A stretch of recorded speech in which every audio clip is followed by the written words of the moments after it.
Inside the shining glass dome of the Galactic Academy, hundreds of alien students took their seats, their voices buzzing in excitement. The lecture hall glowed with soft blue light, filled with holographic screens and floating data panels. Today's class was special, and every student knew it. The name on the schedule made them curious. Humanity, the Death Worlders of Sol. Most had heard rumors about humans, strange creatures from a violent planet far from the core worlds. Some laughed at the stories, others whispered nervously. None of them expected what they were about to see. The doors opened with a sharp hiss, and Professor Vale entered. He was tall, calm, and known for teaching the history of dangerous species. His eyes swept across the room. "Settle down," he said. "Today, you will learn about the only species that frightened even the Galactic Council." The room fell quiet. A student from the insectoid race raised his claw. "Professor, frightened? You mean by humans? But they are extinct, aren't they?" Vile smiled slightly. "No, young one. They are very much alive and they are watching." Whispers filled the air. The professor activated the central hologram, and an image of Earth appeared, blue and green, spinning slowly. "This," he said softly, "is their home. A planet so hostile that most species could not survive a single season." The aliens laughed uneasily. A reptilian student clicked his tongue. "It looks peaceful." Vile pressed a button. The image shifted. Storms, volcanoes, predators, floods. "That is what peace looks like on Earth," he said. "Every creature there fights to live, including the humans." The first video began to play. It showed old Earth battles, men and women covered in mud, running through explosions, carrying strange metal weapons. The room fell silent. The sound of gunfire echoed through the speakers, followed by screams, orders, and chaos. One alien flinched as a human soldier dragged a wounded comrade through the dirt. "Are those real?" a soft voice asked. "Every second of it," Vale replied. "They called this the First World War. Millions died. Yet they fought again 20 years later." The class gasped. "Again?" A bird-like student said, his feathers bristling. "Why would they do that?" Vile turned, his eyes cold. "Because they never stop fighting, even when they have nothing left to gain." He played another clip. Cities burning under bombs, people rushing into shelters, soldiers helping children escape.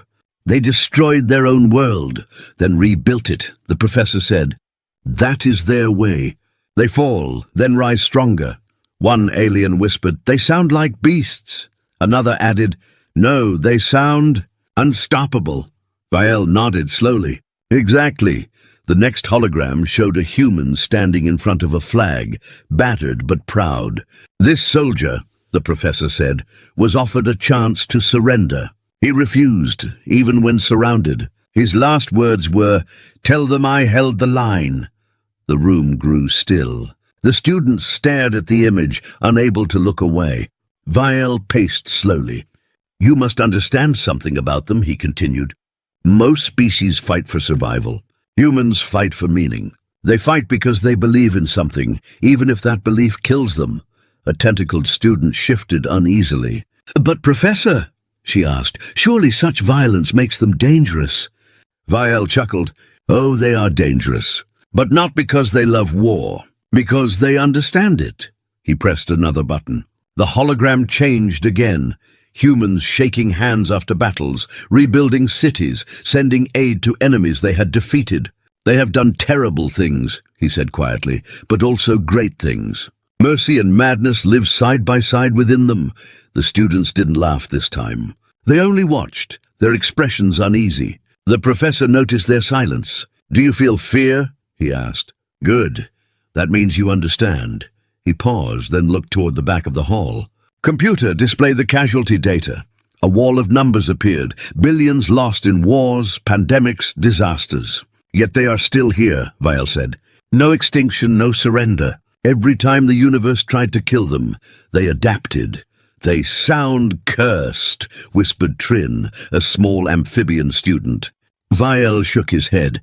"No, Trin, they are blessed. Because pain taught them strength." The lights dimmed as another projection filled the room. Images of astronauts walking on the moon, building space stations, landing on Mars. They reached space using fire and metal, the professor said proudly. And when the stars saw them coming, many races hid.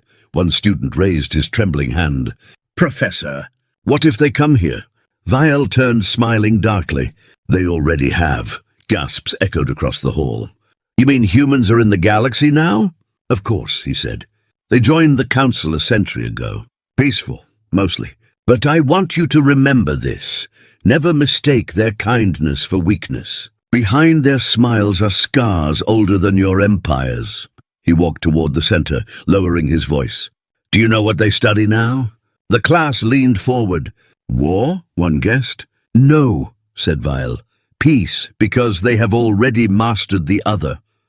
The hologram showed humans teaching alien children, building hospitals on distant planets, and standing shoulder to shoulder with soldiers of other worlds. For a long moment, no one spoke. The students stared at the final image, a human soldier laying flowers at a grave marked with many alien symbols.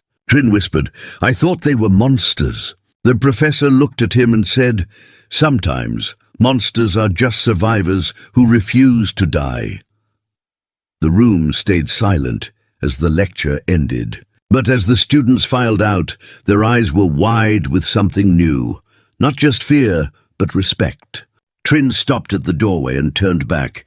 Professor, he said softly, would you fight a human? Vial smiled faintly. No, he said. I'd rather stand beside one. The lights dimmed, and the hologram of Earth slowly faded, leaving only one line glowing across the air, humanity unbroken.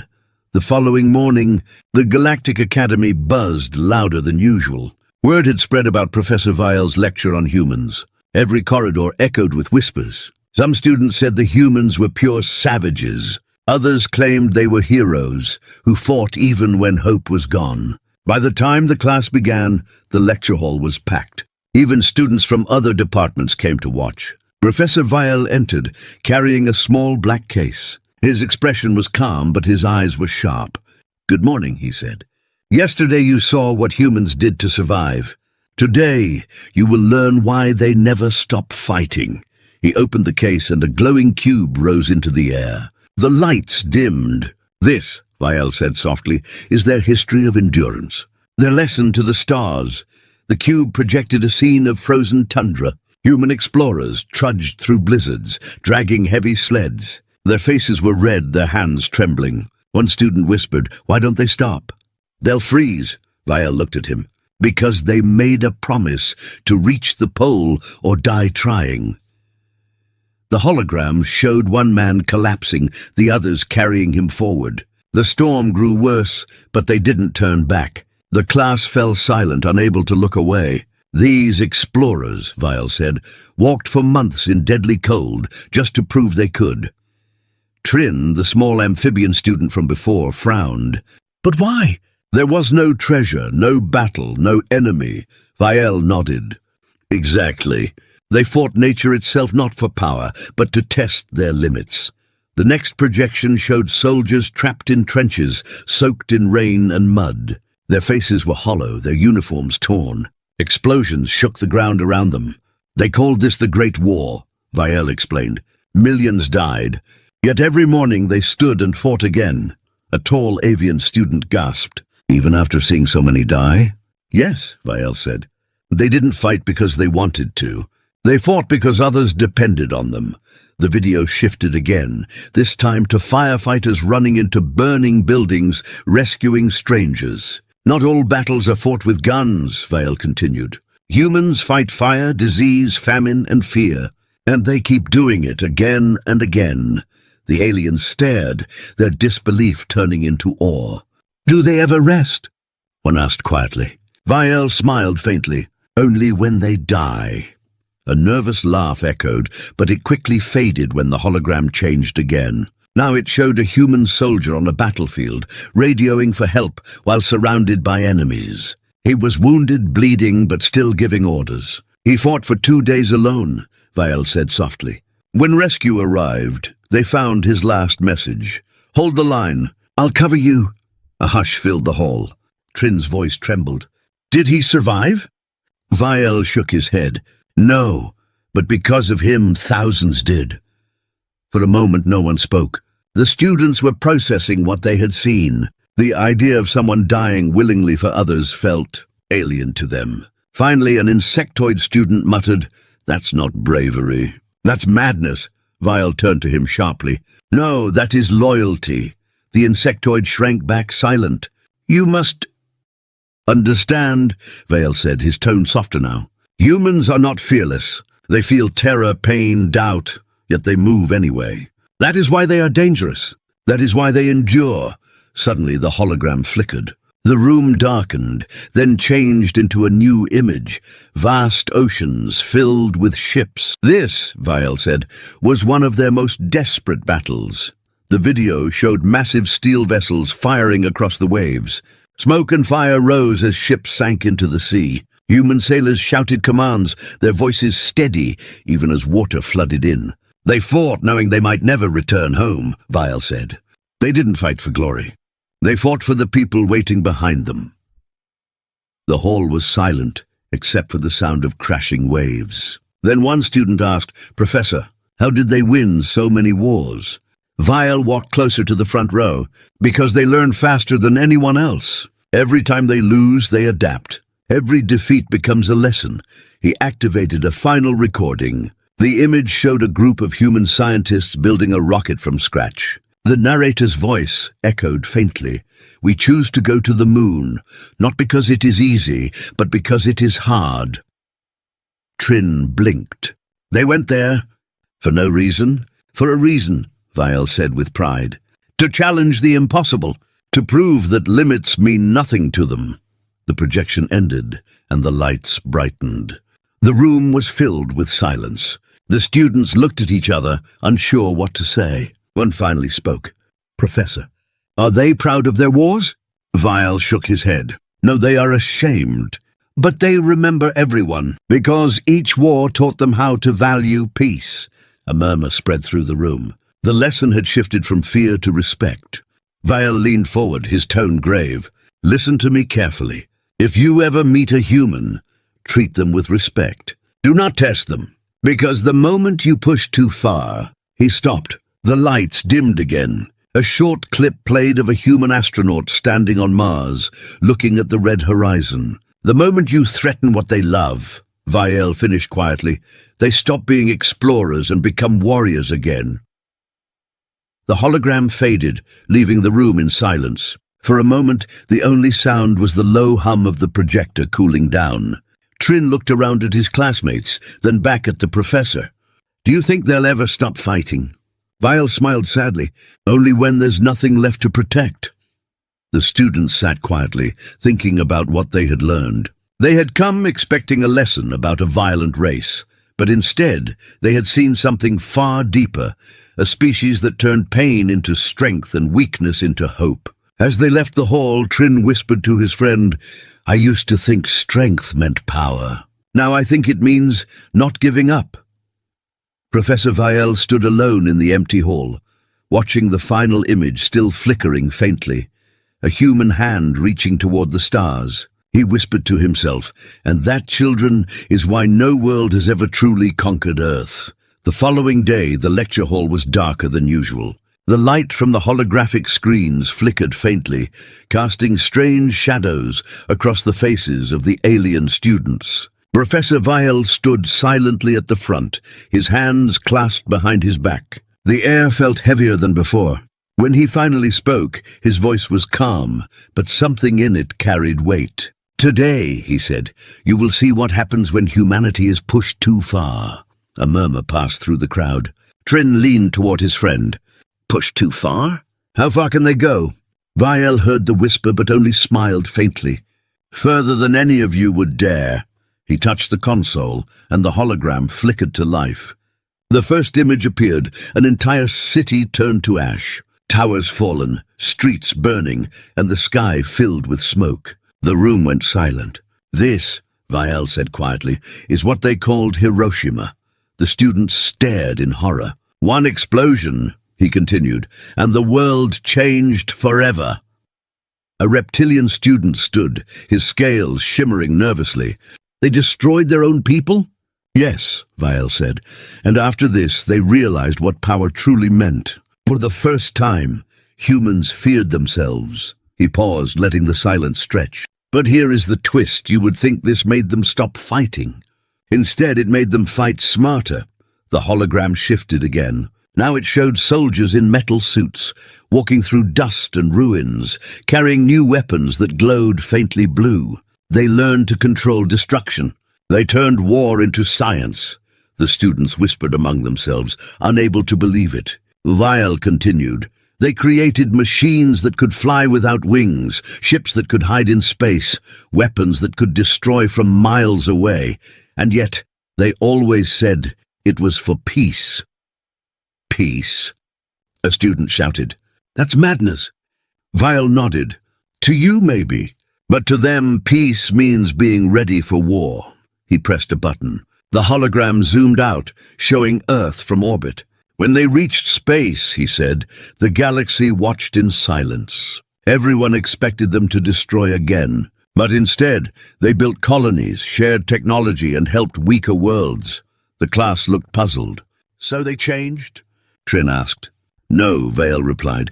They evolved. The screen changed again. A video appeared of human soldiers standing between two alien armies, their flags waving behind them. They became peacekeepers, Vial said softly. They stopped wars not by negotiation, but by standing in the middle and daring anyone to shoot first. The room filled with whispers of disbelief. One alien student leaned back and muttered, "No one would dare!" Vial looked directly at him. Exactly. Because everyone remembers what happens when they do. He stepped closer to the projection, his tone dropping lower. 1,000 years ago, an alien fleet invaded their system. They believed humans were weak after centuries of peace. They were wrong. The hologram showed hundreds of alien ships approaching Earth. The invaders underestimated them. They sent warnings, threats, and demands. Humanity responded with silence. Silence? Asked a student. Why didn't they answer? Because they were preparing, Vial said. They always prepare. The video changed again. Massive warships emerged from behind Earth's moon, black and silent as the void. These were their response, he said. The invaders called them demons of metal. The sound of engines filled the hall, deep and rumbling. The alien students could almost feel the vibration through the floor. One whispered, "How did they build them so fast?" "Because they never forgot how," Vial replied. The video continued, human ships cutting through the enemy fleet with precision, disabling ships instead of destroying them. They could have annihilated them, Vial said, but they didn't. They sent the survivors home with one message: do not return. Trin looked uneasy. Did the others listen? Vial smiled. For 1,000 years, no one has tried again. The students sat frozen, the images of burning ships still glowing faintly around them. Do you understand now? Vial asked. Humans do not seek war, but they do not fear it.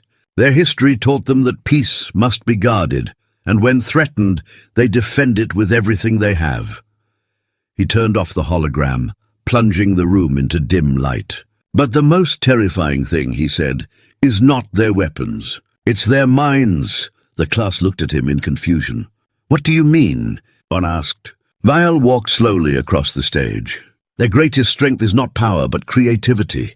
They invent faster than any race. They imagine new ways to win before the battle even begins. You can destroy their ships, their cities, their armies, but you will never destroy their ideas. He stopped and faced the class. And ideas cannot be killed. The students shifted uneasily. The silence stretched again until Trin raised his hand. Professor, do they still have those ships? Vial chuckled softly. Oh yes, hidden, silent and waiting. But that's not what you should fear. He leaned forward, his voice a whisper. You should fear the moment they decide to build new ones. The words sent chills through the room. The students glanced at each other, realizing how much they had underestimated the species they once mocked. So, said one student quietly, if humanity wanted to, they could conquer us all. Vial's eyes gleamed. Easily, he said. But they won't, because they've learned something no other race has. The real victory is not in destruction, but in restraint. The lights slowly brightened again, and the hologram faded. The air in the room felt thick with tension and awe. Trin exhaled shakily. "I don't know if I fear them or admire them," he said softly. Vile smiled. "That means you finally understand." He turned to shut down the console, but then paused, glancing back at the students. "One last thing," he said. "If you ever hear silence from Earth, if they stop speaking to the galaxy," his tone grew colder. "Run!" The lights went out completely, leaving only the glowing outline of Earth hanging in the darkness. The students sat frozen, their hearts pounding. For the first time, they truly believed that beneath humanity's calm smile slept something the galaxy should never wake again. The next lecture began under an uneasy silence. The alien students filed into the hall quietly, their faces tense. No one laughed this time. The name humanity no longer brought curiosity or jokes. It brought something colder, respect and fear. Professor Vielle entered without saying a word. He set down a small silver device and looked over the crowd. "Today," he said slowly, "we will not speak of their wars or victories. We will speak of something far more dangerous, their mercy." The students exchanged puzzled looks. Trin frowned. "Mercy? How can that be dangerous?" Vielle pressed a button, and the hologram came to life, showing a barren planet. The image zoomed in to reveal burning cities and empty skies. "This," Vielle said, "was the planet Threxia, once home to billions." The room fell silent. "When the Threxian fleet invaded human space," he continued, "they burned colonies, destroyed hospitals, and left no survivors. Humanity sent warnings. The Threxians ignored them. The hologram flickered, showing enormous alien warships entering Earth's orbit. "The humans had the power to destroy them instantly," Vielle said, "but they didn't." One insectoid student tilted his head. "They spared them." "Yes," Vielle replied. "They offered peace. But the Threxians refused and attacked again." The hologram brightened, flashes of fire, ships exploding, screams echoing through the speakers. So the humans answered. The next image was silent. The Threxian cities were gone, reduced to ash. But instead of cheering, the humans sent ships filled with supplies, food, medicine, water. The students couldn't believe it. They destroyed them and then helped them? A reptilian student asked. "Yes," Vielle said quietly, "because they don't fight for revenge. They fight to end the fight." He turned off the hologram. "Their mercy frightens the galaxy because it's not weakness, it's choice. They could destroy everything, but they don't." The hall stayed quiet for a long time. Then a student in the front row raised a trembling hand. "But what if that mercy ends?" Vielle gave a thin smile. "Then the stars burn." He walked closer to the front, his voice lowering.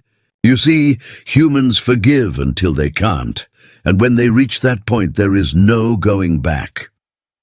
The hologram flickered again, this time showing an alien general kneeling before a human commander.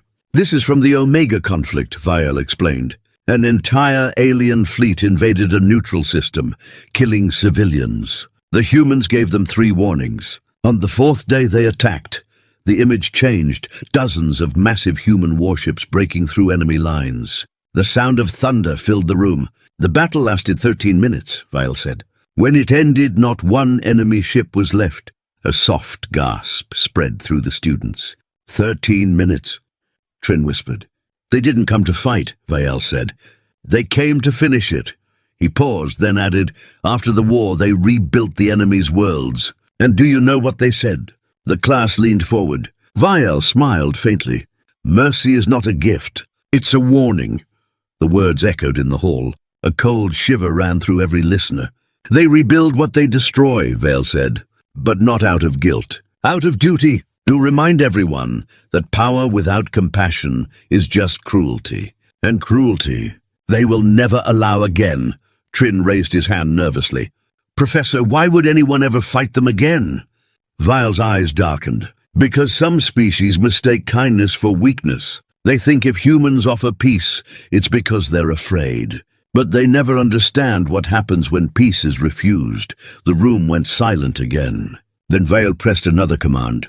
The hologram displayed a meeting room filled with human diplomats and alien leaders. This was the Treaty of Arkan Prime, he said. After centuries of conflict, humanity led the peace talks that ended 5 galactic wars. They united species that once hated each other. They turned enemies into allies. The students seemed amazed. They sound like heroes, one said. Vial nodded. They can be, but never forget. They are heroes with scars. The next image appeared, human soldiers standing in the rain, their heads bowed before a monument of stone engraved with names. Every time they win, Vial said softly, they remember those they lost. The room was silent again. Even the hum of the projector seemed distant. Then Trin asked quietly, Professor, do they ever forgive themselves? Vial didn't answer for a long moment. Then he said, no, and maybe that's why they keep trying to do better. He turned off the hologram. The lights returned, revealing the thoughtful faces of his students. Now you understand, he said. Their mercy is not softness. It is discipline. It is strength under control. Suddenly, the door to the hall opened. A young assistant rushed in, breathless. Professor Vial, she said quickly, you need to see this. She handed him a small data pad. Vial frowned and activated it. A message appeared on the holographic screen for all to see, an official transmission from the Galactic Council. Unknown human fleet sighted beyond the Perseid border. No communication received. Course, unknown, the class gasped. Is it them? One whispered. Vial's face went pale. It's a fleet that hasn't moved in 1,000 years, he said quietly. They called it the Sentinel Armada. Trin's voice shook. Are they going to war again? Vial looked up slowly, his expression unreadable. If they are, he said, then someone somewhere forgot what mercy really meant. The message flickered once more before disappearing into static. The lights dimmed again. Outside, far beyond the Galactic Academy, the dark void of space shimmered as hundreds of human warships began to awaken, their engines lighting up like blue stars. And across the silent lecture hall, every student realized something chilling. The galaxy's peace depended on one fragile truth: humanity's patience. And that patience might finally be ending. The news of the human fleet spread through the Galactic Academy like wildfire. Within hours, every hall, every common room, every data feed echoed with one question. Why are they moving? No one had an answer. Rumors filled the air. Some said it was an exercise. Others whispered that a border colony had been attacked. By the time Professor Vial arrived for class, the students were restless, anxious, and afraid. Even the air in the lecture hall felt colder. Vial stepped onto the stage, his face grim. I assume you've all heard, he began. The Sentinel Armada has left its orbit. A silence followed. Trin, sitting in the front row, swallowed hard. Is it true they haven't moved for 1,000 years? It's true, Vial said quietly. And the last time they did, an empire vanished. A wave of unease rippled through the class. But Professor, another student asked, why now? They've kept peace for centuries. Vial's gaze darkened. Because peace is not eternal. It is borrowed time, and someone must have broken the loan. He turned to the console and activated the hologram. A faint image appeared, hundreds of massive ships drifting through space in perfect formation, their lights glowing pale blue. This, Vial said, is humanity's silent army. They call it the Sentinel Armada. Each ship carries no name, no flag, only purpose. They were built not for conquest, but for one single mission, to answer when silence is broken. Silence? Trin asked, confused. You mean communication silence? No, Vial replied. The silence of restraint. The silence that comes before the storm. The students exchanged uneasy glances. The hologram zoomed closer, showing faint human symbols painted on the ships. These vessels have slept for ages, Vial continued. Maintained, updated, and watched over by human engineers who swore an oath to never wake them unless humanity's patience ends. He looked over the crowd. It seems that day has come. The class remained frozen, too afraid to ask what could have caused it. Then the hologram shifted to a transmission intercepted from the Perseid border. It was blurry, filled with static, but a voice could be heard. Cold, furious, unmistakably human. "This is Captain Elias Ward of the Terran Fleet. We offered peace. We received betrayal. Now we come not in anger, but in balance." The message ended. The silence that followed felt heavier than gravity. "What does that mean?" a student whispered. Vial turned off the hologram. "It means someone has crossed a line." He began pacing slowly. A human colony on the edge of the Perseid border was attacked last week by unknown ships, civilians, farmers, children. The council called it an accident. Humans called it a declaration. Trin's voice trembled. "Will they destroy the attackers?" Vial looked at him sadly. "No, they will erase the idea of them." The class gasped. One reptilian student stood up, panic in his voice. "But Professor, the council will stop them, right? They'll order them to stand down." Vial gave a bitter smile. "The council has already tried." The humans replied with 4 words, "We do not answer." The words echoed through the hall like thunder. "They've gone dark," Vial continued. "No communication, no explanation, no warning, just movement. And when humans move in silence, the galaxy remembers." The tension in the room thickened. The students began whispering nervously. One said, "They wouldn't attack the council, would they?" Vial didn't reply. Instead, he turned back to the display and brought up a new image. A human diplomat standing before the council decades ago. "He once said," Vial recalled, "mercy is humanity's greatest strength, but only fools mistake it for surrender." The students fell quiet again. Then suddenly, the lights in the hall flickered. A low hum filled the air as every communicator in the room activated at once. A broadcast was coming through the interstellar network. The galactic emblem appeared, followed by a shaky voice from the council speaker.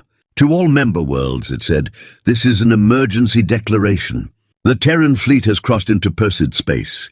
Initial attempts at diplomacy have failed. We advise immediate evacuation of nearby sectors." The students gasped. Trin clutched his desk. "They're really going to fight?" Vial's face was unreadable. "No," he said softly. "They're going to finish." The broadcast continued, and grainy footage appeared. Human ships moving like a silent storm, their engines burning blue against the black of space. Alien fleets gathered to stop them, shouting orders, firing warnings. None of the human ships fired back. They only advanced. "Why aren't they shooting?" someone asked. Vial's eyes narrowed. "Because they don't need to." The footage zoomed in. The alien fleet suddenly went dark. Every weapon, every engine shut down. Their ships drifted helplessly. "What happened?" Trin whispered. "EMP pulse," Vial explained. "Controlled, precise. They could have destroyed them, but they didn't. The humans transmitted a message afterward. Lay down your arms. This is your only warning."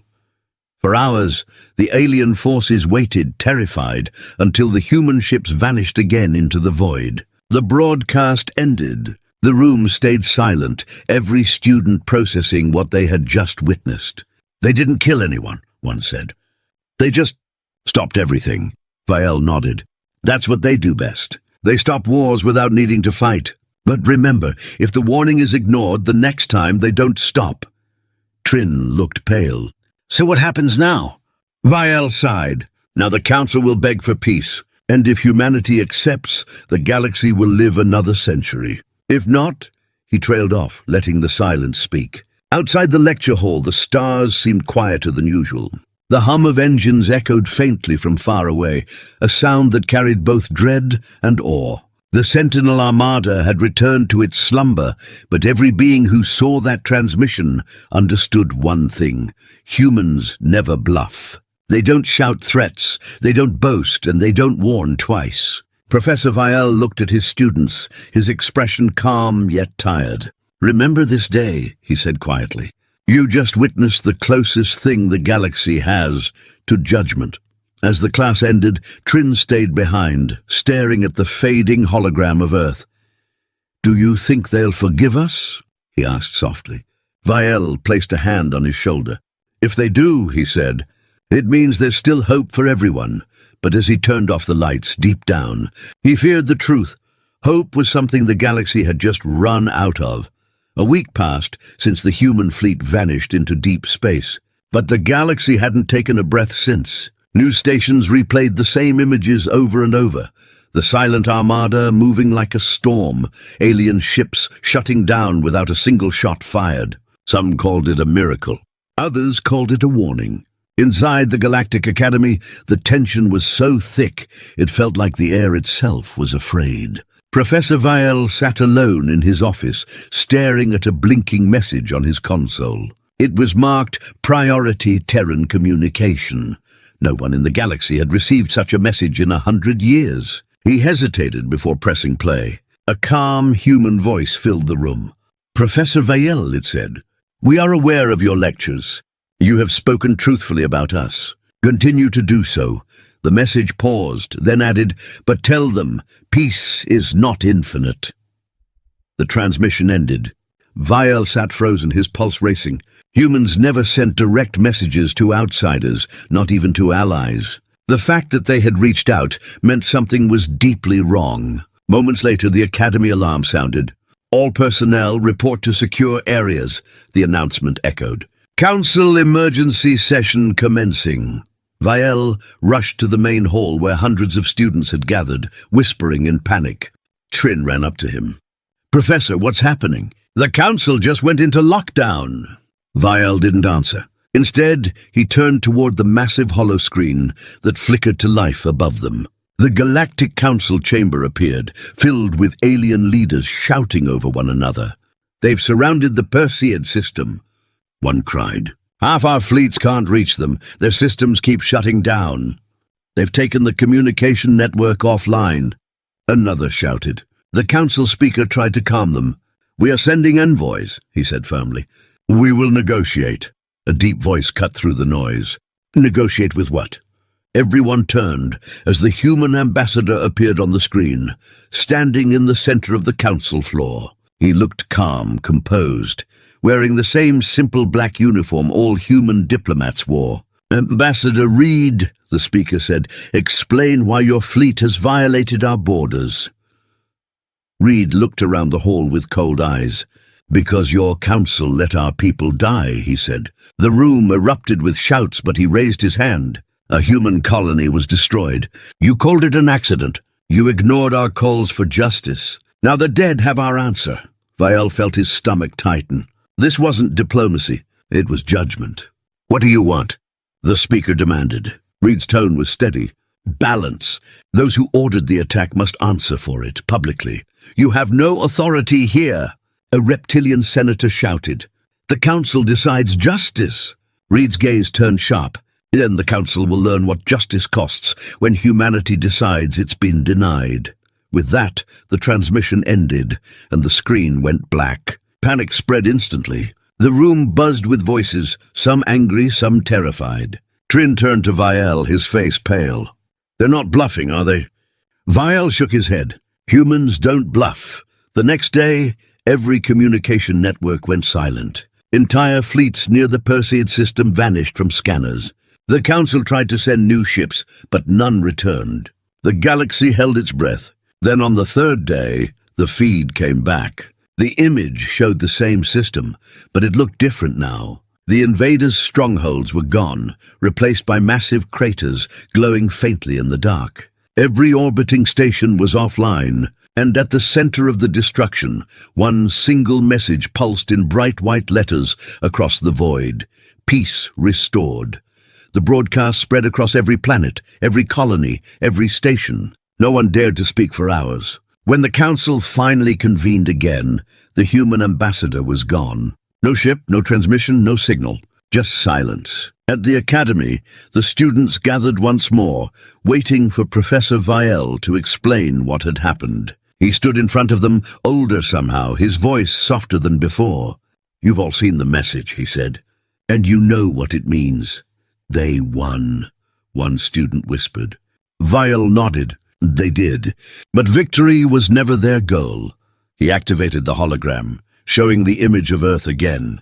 "They did this to remind us why they were feared and why they were respected. They don't want war, but they'll end it if forced. The students listened quietly, some looking ashamed, others still in disbelief. Trin finally asked, "Do you think they'll come back?" Vial smiled faintly. "They never left. Humanity doesn't need to conquer to control. They only need to be remembered." The hall fell silent. Outside, stars shimmered faintly beyond the Academy's glass dome. Then, without warning, the lights flickered again. A soft hum filled the air, the same deep sound that had haunted the galaxy since the fleet appeared. A new message blinked on every screen. This time, it wasn't from the Council. It was from Earth. "To the citizens of the galaxy," the message began, the human voice calm and steady. "We are not your rulers. We are not your enemies. But do not mistake our silence for weakness. Protect peace, and we will stand with you. Break it, and we will stand alone." The message ended, but its echo stayed in every heart.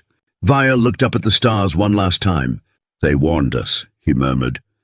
Trin stepped beside him. "Do you think anyone will listen?" Vial sighed. "They will for a while. Fear teaches fast, but memory fades." He turned off the projector, the last image of Earth fading into darkness. "And when it fades," he whispered, "they'll remind us again." Outside, in the endless void, a faint glimmer appeared. One of the silent human warships drifting through the dark, watching. Its engines didn't burn, its weapons didn't glow. It simply waited, patient as time itself. Somewhere, in that quiet metal heart, humanity kept its final promise. Peace, if possible. Retribution, if necessary.